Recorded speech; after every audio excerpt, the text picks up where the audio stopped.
Kate Cain. How are you today? I'm well, Ted. How are you? I'm doing great. So I feel like a lot of people know you, but for the ones that don't, why don't you tell us who you are, what you do, and where you do it? Sure. So my name's Kate Cain. I am the Chief Knowledge and Innovation Officer at Shepherd Mullen, based in our Chicago office, but have bag will travel. So I spend a lot of my time in a lot of our different offices. My team includes our research and intelligence team, our e-discovery team, and we are now building out our practice innovation team. So and you are fairly new at the firm? Just over a year. It was a year in April, so not quite. So I'm technically not allowed to play the new card anymore, Okay. but every day discovering something new and interesting. Yeah, and you guys have had I think you have a new CIO? We have a new CIO, David Lampert, joined us in May. Awesome. He's literally drinking from the fire hose and all of those similar kind of cliches, but it's great. I'm really looking forward to working closely with him and his leadership team to help bring the firm forward. Yeah. You and I did this last year. Yep. We not quite as much production. Yeah, we were in a hall. We were in a hallway, yeah. but we had good equipment. The video turned out great. The sound turned out great. So we, a year ago, I remember us kind of talking about how you see some firms making moves and starting to assemble, like as a leading indicator for me as a vendor, like firms that are starting to really push, who might be good candidates for us to talk to. I look at their org chart, like, bringing you in, bringing Dave Lampert in. We've seen movement. We've seen, Meredith bring several people from her old world into, you're seeing firms like Cleary buy a startup. You're starting to kind of see moves. Is Shepherd Mullen really starting to kind of build the framework for getting to the next level? Yeah, I think we're well on our way there, right? So Rob Brown is our COO. He joined the firm a couple years ago and has really been investing in C-level leadership. So bringing me on, we elevated our CFO, brought in Christy Caceres as our CMO. So really investing in that strategic leadership to work with the practices. The firm has grown astronomically over the years. They are really thoughtful and deliberate about how they bring in laterals. We have like a 95+% retention rate for laterals, which is pretty unheard of at our level. But really, really thoughtful growth on the practice side, and it's time for our business services teams to catch up. There's a lot of really great people doing a lot of really great things in pockets, but I think at the C-level, our chiefs team functions like a team and are really focused on bringing out the best in our own teams, but making sure we're working collaboratively to help deliver services to the firm. So it's pretty exciting. Yeah, no, I know. It's exciting to watch. So you've got a lot of objectives, a new role, new firm, new peers. Like what, and you might have a hard time narrowing it down to just one. What is like the biggest challenge that you're working on right now? Sure. I think with us, I think the biggest challenge there's probably two things. One on the people side and then one just on the sort of brass tacks technical side. On the people side, everybody understands, the litigators understand what e-discovery is. And we've got my e-discovery team is growing and really starting to make a difference there. People understand what research is, at least at a base level, right? So they understand what the research team. Introducing an innovation team is a little different, especially when I'm introducing the roles that I've introduced are knowledge and innovation attorneys. These are all former practicing lawyers who've deliberately chosen to cross over, but really with a focus on technology and being able to, the way we sort of pitch it is bridging the gap between delivering the software and transforming the way people work. So our IT team, they've done a lot over the years, purchasing software, handing the software out, and then the lawyers go, oh, okay, and then they do what they've done before, and we've got a lot of things sitting on the shelf that people lose track of or aren't aware of, et cetera.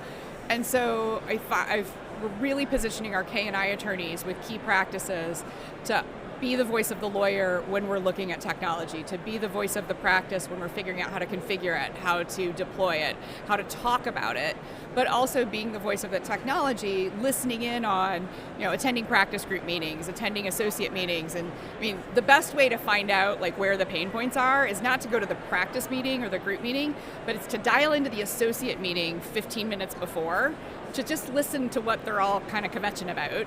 And then being able to come back to the next one. Hey, you guys were complaining about that process or that drafting issue or XYZ last time.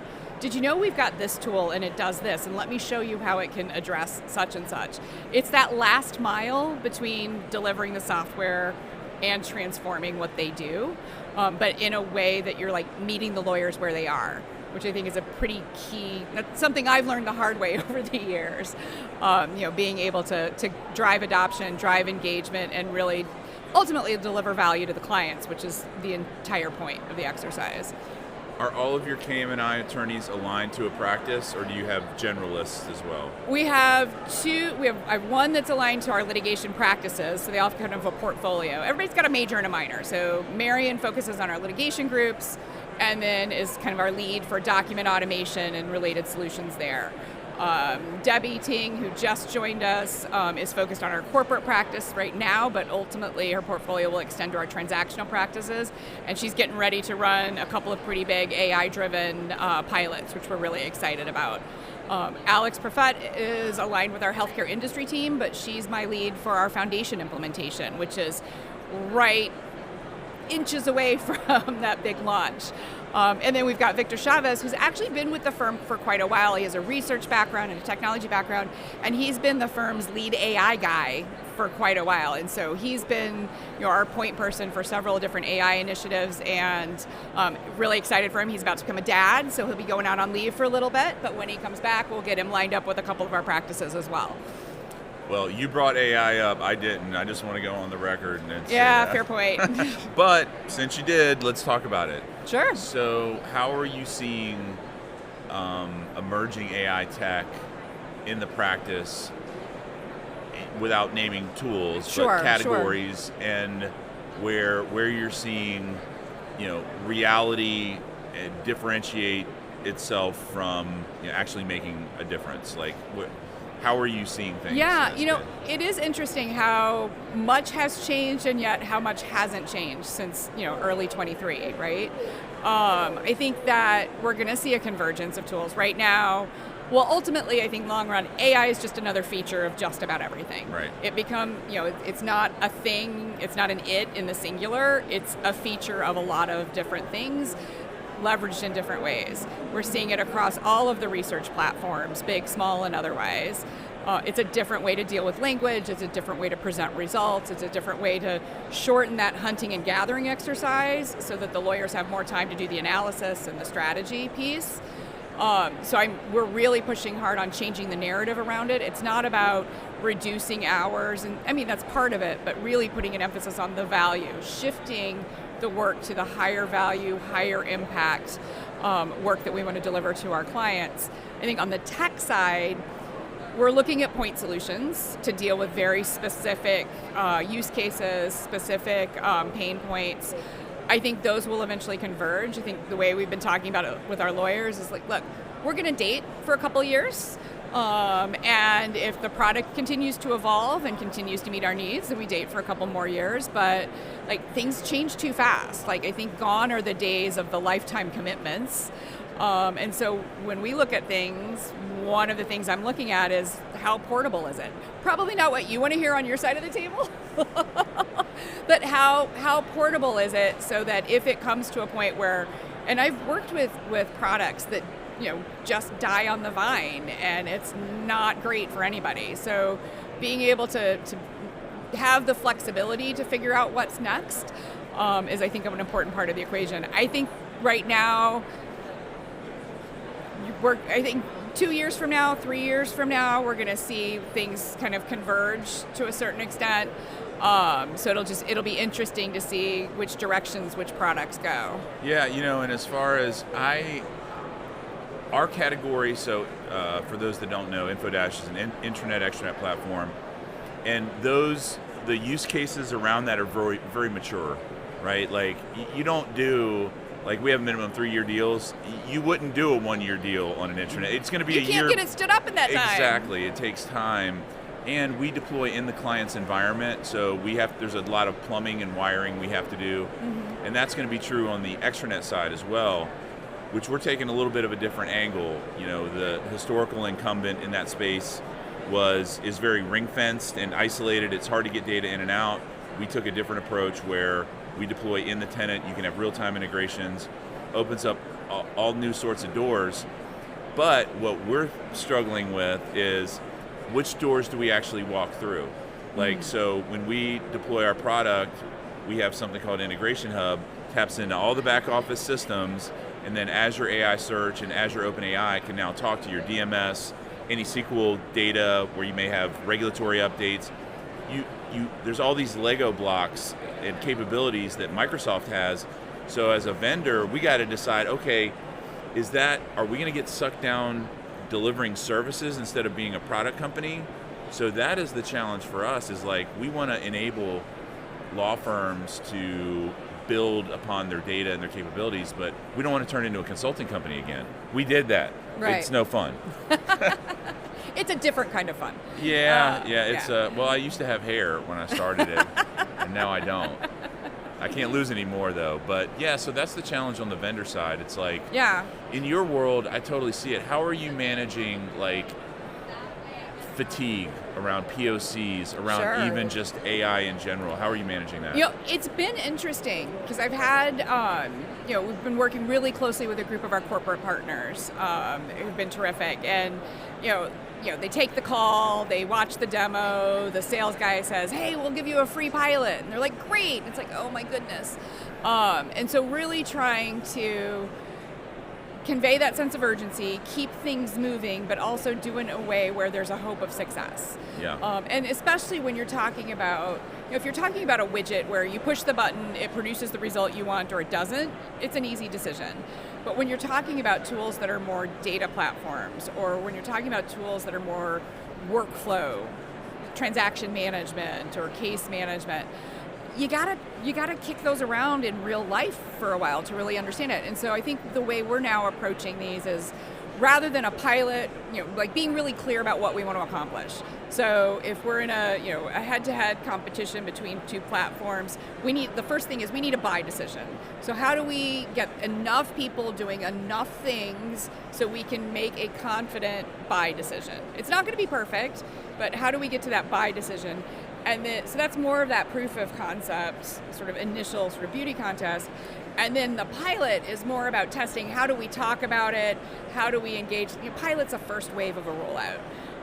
And we've talked about the fact that for some of these platforms, we'll get through the pilot, that initial first wave, but it's going to take us a year to really figure out where the sweet spot is in terms of how these products align with the way our lawyers want to work. Yeah. And it's going to take us a bit of trial and error with the messaging and the training. And I think training is also a key piece of this. I think gone are the days of the big ta-da rollout where you funnel everyone into a classroom and make them push buttons and send them back to their desks. It's much more raise awareness and then strike where there's opportunity. You raise awareness so that people at least remember there's a thing that does that thing. And then when someone's complaining about, oh gosh, I wish I could do X, or gee, there's got to be an easier way to do Y. Yes, there is, and let me show you in real time on your real work, and that's how it sticks. People have got to feel it. They've got to know that this new thing they're investing a little bit of time in trying to figure out is going to produce them a result that is as good as, if not better than, the thing that they knew how to do it before.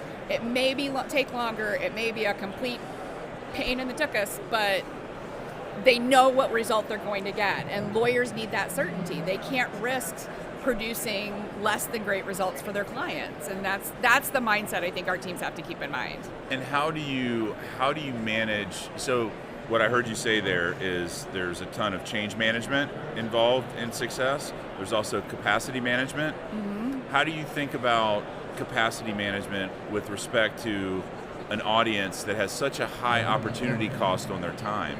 Yeah, being really strategic and almost surgical about when we ask them to do things. And that's part of also the business case for building out my team. The first time lawyers put hands on something, it needs to be fully vetted. We need to know how they're going to use it, what they're going to use it for, know what things they need to know. We need to know what the risks are. Yeah. And that's a lot of what my team's role is going to be in this process. As those former practicing lawyers, they've got that background, again, to be the voice of the lawyer in the project. It doesn't make sense to include a herd of associates in every project check-in meeting. Right. Whatever the project is, like being really strategic about when we draw them in, how we're using their time. For these proof of concept that I mentioned, we've got a small group of 5 or 6 partners. They've got an associate buddy. That's how we're going to get to our buy decision. And then there's 5 or 6 more that are included in the group because they're influential, important people that politically they need to be part of that group. But like that core group of 5 or 6 plus the associates, and it's like, okay, here's what's going to be involved. You're going to get the software here. We're going to have stand-ups. And they're like, oh, we should check in every 2 or 3 weeks. No, we're going to check in every 2 or 3 days. It's 20 minutes, quick conversation, like getting them to talk about what they've been doing as close to in the moment as possible. We're going to have a Teams, and this is not new to a lot of my friends and other firms that have been doing this for a while, but this is new territory for us. Yeah. And helping the lawyers understand like that real-time bits of feedback, or I tried this and didn't see what I meant, or hey, has anybody done this, like that kind of interaction, as opposed to we're going to do a pilot for 60 days and then we will send you a survey form and ask you for your feedback, and you don't get actionable information in that way. So we're hoping to be able to accelerate the timeline by doing that, but also getting better information as we're doing it. And then how are you, speaking of capacity management, how are you guys going about deciding who makes the cut for a POC? Do you have I've heard of prioritization committees being stood up where, how are you guys thinking about that problem? I think that's a 2026 opportunity for us. Okay.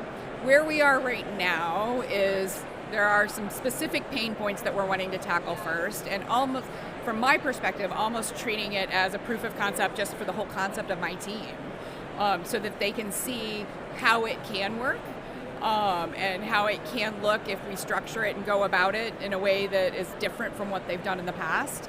And as David gets his sea legs about him with his team and his leadership team, and they tackle some of the infrastructure things that they're wrestling with, I think then we get to a point where we're able to provide greater transparency to the firm and to firm leadership about what are the priorities, what are the firm's goals, and how do we align what we're doing to make sure we're supporting those goals.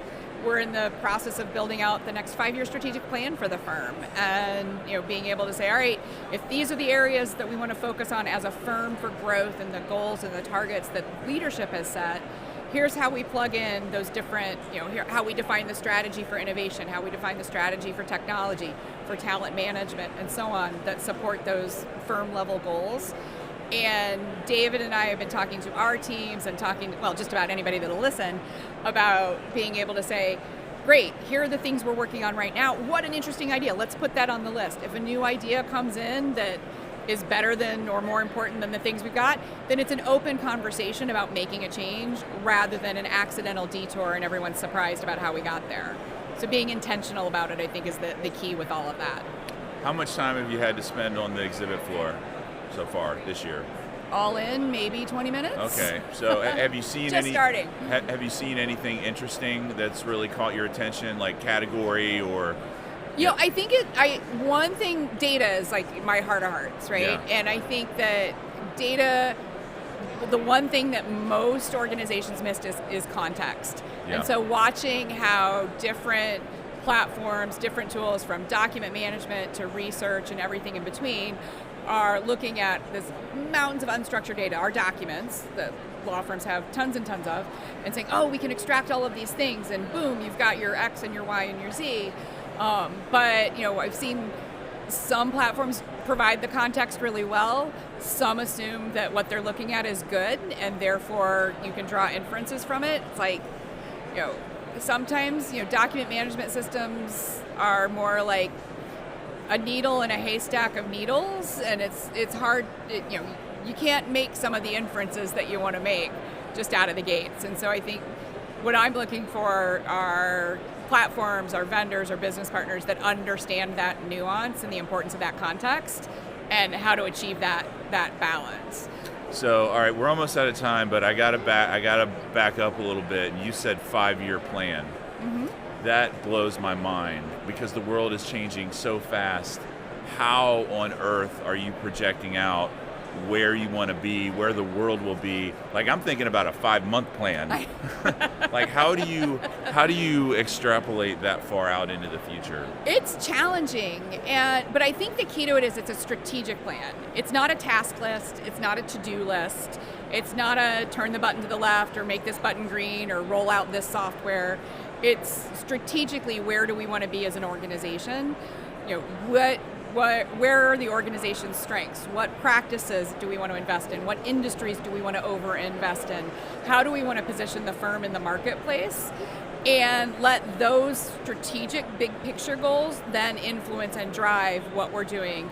Translating that on the technology and innovation side, how do we address our core, the firm's grown really fast, and we've got some pretty fundamental infrastructure things that need to catch up. We're in good shape. Everything works, but it could be better. Yeah. And looking at our data, we've got lots of data in different places to do the really cool, really innovative, really forward-thinking things that AI will allow us to do now and 2, 3, 4, 5 years from now. Our data's got to be in great shape. So we've got some work to do there. So I think but the challenge working with lawyers, we have brilliant lawyers on our executive committee and our firm leadership. They're incredibly thoughtful, but lawyers by nature solve problems. Whether it's you're a litigator or a deal person or a regulatory lawyer, like that's the nature of the role. You solve problems, and it's difficult to be so focused on solving problems and then look up and try and look, it's like looking at those 3D posters where you got to unfocus your eyes. Like that's a different way of looking at the world. And so really trying to keep everybody focused, like what's the long game?